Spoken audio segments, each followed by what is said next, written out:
nishawapea site, nikasema site saa hii ni Med Cyberwork, ni ya transcription but wanataka certificate ya Allison, na kuna vile tuko na wase wana editing ma certificate.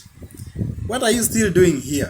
Nenda tafuta mtu amefanya nini ya kueditia certificate ya nini, utafute mtu yako na sample ya hiyo ieditiwe, iko ya medical, uingie pale ufanye kazi. Si inakwanga tu certify that wa change hizo majina pale, kwa kucertify aweke majina zako, angalie pale juu aweke hiyo medical ama aweke anything nursing pale, legal, uingie huko ufanye transcription jobs. But remember, test ya kwanza ni ngumu.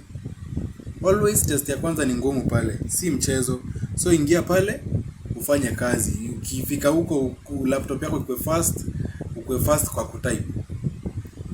Sawa? So unaweza tumia option ya kueditiwa na Photoshop. Kueditiwa tunasema aje certificate yako. So unamwambia tu atafute sample, alafu ai-edit mbio.